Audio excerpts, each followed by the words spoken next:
Supreme court किसी सियासी मुहिम का हिस्सा नहीं बन सकती। आरओज़ को नहीं कह सकते फलां के कागजात मंजूर कर लो। चीफ जस्टिस ने पीटीआई को तहरीरी जवाब जमा कराने की हिदायत कर दी।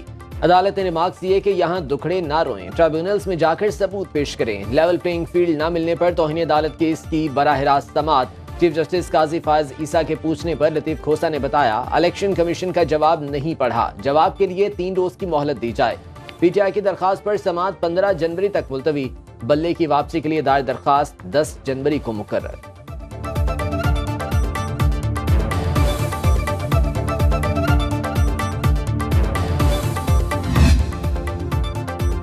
इस तरह करें, अदालती हुक्म भी आप खुद ही लिखवा लें। आप हमें सवाल ही नहीं करने दे रहे। क्या चाहते हैं अदालत इलेक्शन कमीशन की जिम्मेदारी उठा ले? पाकिस्तान तहरीक इंसाफ क्या ये चाहती है कि 100% कागजात नामजदगी मंजूर हो जाएं? चीफ जस्टिस का लतीफ खोसा से सवाल। रिमार्क्स दिए, ये कानून की अदालत है, जबानी तकरीर से नहीं चल सकती। जब इलेक्शन कमीशन कानून की खिलाफ वर्जी करेगा हम एक्शन लेंगे। लतीफ खोसा ने जवाब दिया, पाकिस्तान तहरीक इंसाफ के सिवा किसी और जमात के रहनुमा पर MPO नहीं लगा।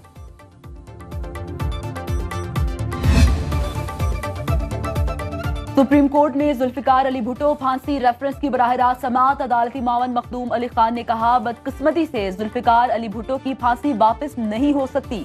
अदालत के सामने मामला एक धब्बे का है। 4-3 के तनासुब से फैसला जारी हुआ। बाद में एक जज ने इंटरव्यू में कहा, मैंने दबाव में फैसला दिया।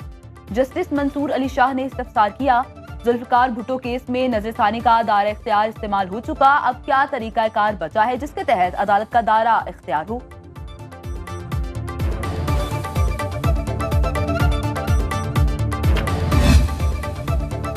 फौजदारी केस में जहां सियासत हो और इंसाफ ना हो तो अदालत को दोबारा सुनना चाहिए। आपने कहा यह मुनफरिद केस है, अदालत इसे बाकी मुकदमात से अलग देखे। चीफ जस्टिस काजी फायज ईसा का अदालती मावन मखदूम अली खान से मुकालिमा। रिमार्क्स ये, आप मेहनत करें और बताएं अदालत बाकी मुकदमात को दोबारा क्यों नहीं खोल सकती। आपने कहा उस वक्त मार्शल लॉ था तो एक साबिक वजीर आजम को फांसी लगा दी गई। सदर मुमलिकत भी बाकी केसेस के रेफरेंस भेजें। इस केस में एक जज का इंटरव्यू है, बाकी केसेस में कुछ और मौजूद होगा। केस की समाअत फरवरी के तीसरे हफ्ते तक मुलतवी।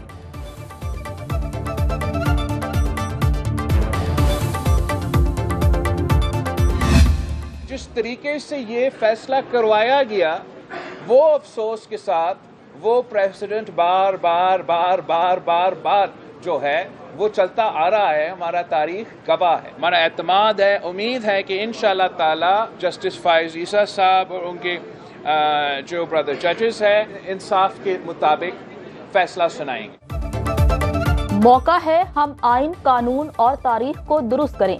उम्मीद है 12 साल बाद इंसाफ जरूर मिलेगा। बिलावल भुट्टो की मीडिया से गुफ्तगू, बोले अदलिया पर एतमाद है, हमें इंसाफ फराहम किया जाएगा। आमरीत में इंसाफ का कत्ल होता है। हमारा मौकिफ यही था कि भुट्टो केस जल्द अज जल्द सुना जाए। चीफ जस्टिस ने कहा है, इलेक्शन की तारीख पत्थर पर लकीर है।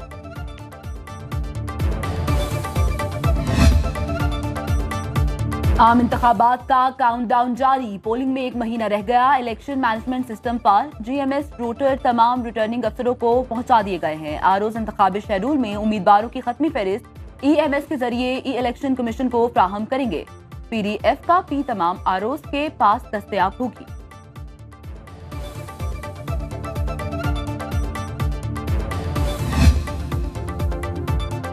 मुल्क भर में सियासी गहमा गहमी में तेजी। कागजात नामजदगी पर अपीलों की समाअत जारी। NA 242 से शहबाज शरीफ के कागजात दुरुस्त करार। इस्लामाबाद में जफर अली शाह और लाहौर में मियां अजहर के कागजात मंजूर। परवेज इलाही की NA 59 और PP 23 से अपील का फैसला महफूज। फहमीदा मिर्जा और जुल्फिकार मिर्जा की अपीलें मुस्तरद। PB 16 से फाइक जमाली इलेक्शन के लिए नाअहल करार।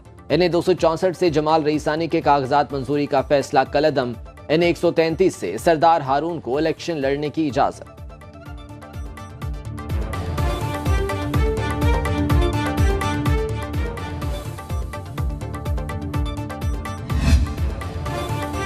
एपलेट ट्रिब्यूनल्स के उम्मीदवारों की अपीलों पर फैसले। सरदार अख्तर मेंगल को 1 सूबाई और 2 कौमी नशिस्तों पर इलेक्शन लड़ने की इजाजत।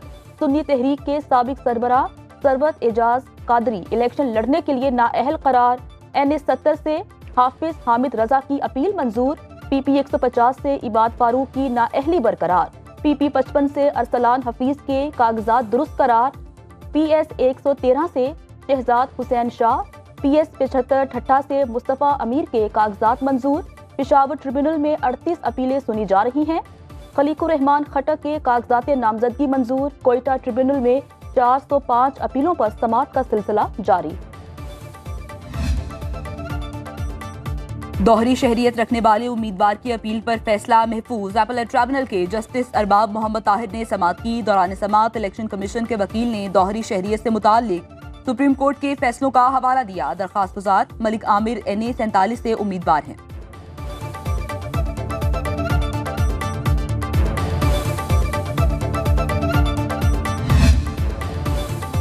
तहरीक इंसाफ पार्टी टिकट्स पर इख्तलाफात का शिकार। नौजवानों को नजरअंदाज करने पर ISF खैबर पख्तूनख्वा सरापा एहतजाज। जनरल सेक्रेटरी सनाउल्लाह शाह कारकुनों के हमरा इस्लामाबाद रवाना। यूथ विंग के काफिलों की इस्लामाबाद सेंट्रल सेक्रेटेरिएट रवानगी।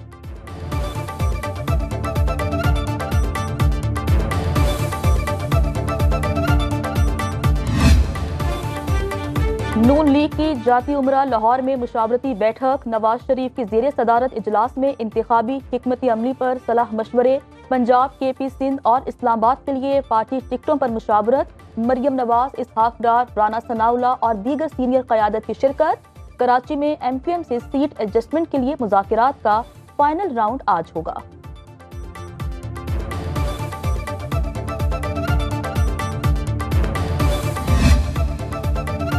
जमात इस्लामी ने हैदराबाद में उम्मीदवारों का ऐलान कर दिया। NA 219 पर मिराजुल हुदा सदीकी उम्मीदवार नामजद। NA 218 में जुबैर सोलंकी। NA 220 में ताहिर मजीद को टिकट जारी।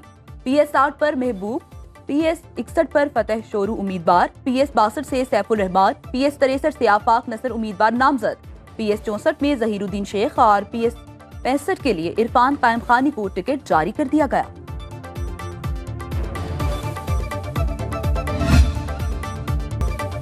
मुल्क भर में ठंड का राज। बालाई इलाकों में बर्फबारी से जिंदगी मफलूज। वादी ज़ियारत ने बर्फ की सफेद चादर ओढ़ ली। शहर में 4 इंच और पहाड़ों पर 6 इंच तक बर्फ पड़ चुकी। कोयटा, चमन, किला सैफुल्ला में बारिश। लोरालाई, पशीन, मस्तूंग और कल्लात में भी बादल बरस पड़े। इस्लामाबाद और लाहौर में खुश्क सर्दी के डेरे। कराची में ठंडी हवाएं।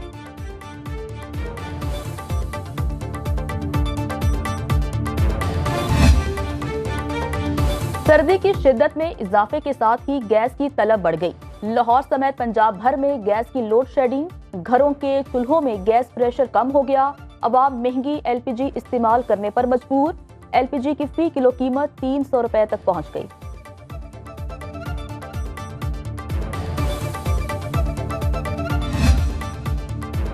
हर बच्चे को मासूरी से बचाने का मिशन। साल 9 की पहली कौमी इंसदादे पोलियो मुहिम शुरू। 4.5 करोड़ से ज्यादा बच्चों को कतरे पिलाने का हदफ मुकर्रर।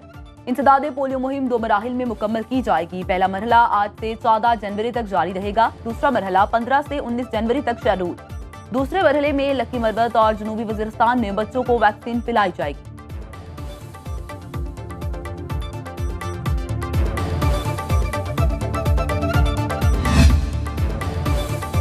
निगरान वज़ीर आला पंजाब का मनामा में मेयो कैंसर अस्पताल को जनवरी में मुकम्मल करने का हुक्म। मोहसिन नकवी का कहना है कैंसर का इलाज इंतहाई महंगा, आम आदमी अफोर्ड नहीं कर सकता। पूरी कोशिश है सरकारी सतह पर कैंसर का स्टेट ऑफ द आर्ट अस्पताल बनाया जाए। गरीब और मुस्तहिक मरीजों का मुफ्त इलाज होगा। अस्पताल के इंतजामी और माली उमूर मुकम्मल तौर पर king Edward medical college university के सुपुर्द। मेयो अस्पताल कैंसर वार्ड को भी मनामा मुंतकिल करने की तजवीज़।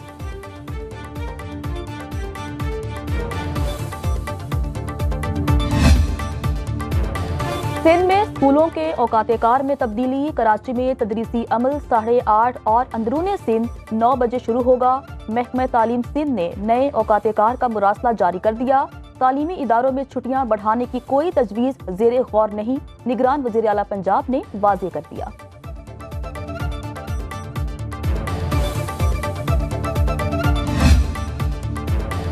पाकिस्तान स्टॉक मार्केट में मंदी। 100 इंडेक्स में 224 पॉइंट्स की गिरावट। 64,303 की सतह पर ट्रेडिंग। इंटरबैंक में डॉलर 40 पैसे सस्ता 281 रुपए में फरोख्त होने लगा।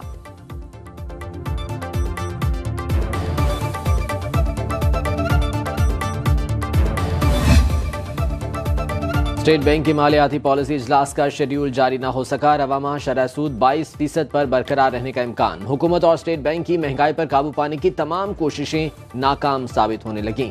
22% की बुलंद तरीन शरह सूद भी महंगाई को कंट्रोल नहीं कर सकी।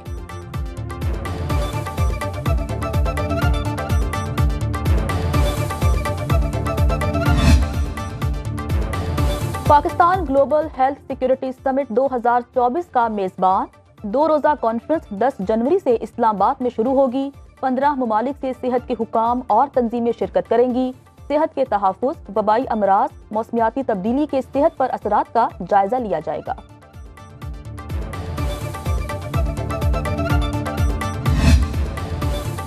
सऊदी अरब के शहर जद्दा में आलमी हज एक्सपो का आगाज। पाकिस्तान और सऊदी अरब में हज मुआहिदा तय पा गया। सऊदी वज़ीर हज और पाकिस्तानी निगरान वज़ीर मज़हबी उमूर अनीक अहमद ने दस्तखत किए। तर्जुमान वज़ारत मज़हबी उमूर का कहना है हज एक्सपो में हुजाज की सहूलत के लिए मज़ीद मुआहिदे होंगे।